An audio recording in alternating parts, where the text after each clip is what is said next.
You're watching America This Morning, America's #1 early morning news.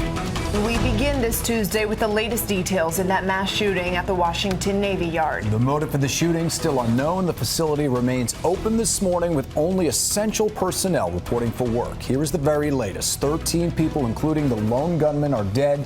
8 victims are hurt. We're learning overnight that he used security clearance to enter that building with a rifle and a handgun.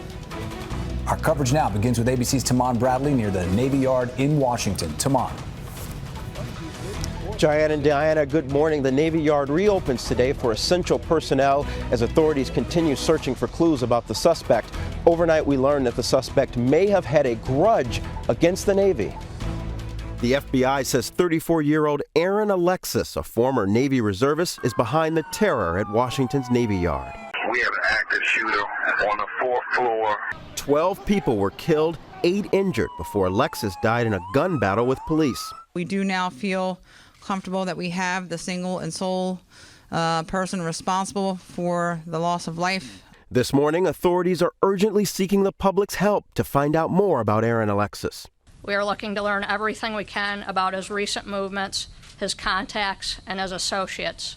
Overnight in Brooklyn, authorities questioned the suspect's family as they continue searching for a motive. Sources tell ABC News Alexis had a valid security clearance that allowed him access to Building 197, where 3,000 military and civilian personnel work. The horror started as the workday began. As he came around the corner, he aimed his gun at us, and he fired at least 2 or 3 shots. He raised and aimed at us and fired, and he hit high on the wall. The Navy Yard stayed on lockdown for more than 6 hours. The horrifying attack felt across Washington. The FAA halted all flights in and out of Reagan National Airport. ABC News has learned the suspect had a history of disturbing behavior. He was arrested in 2010, accused of recklessly discharging a firearm into a neighbor's apartment. And in 2004, Alexis confessed to shooting out the tires of another man's car.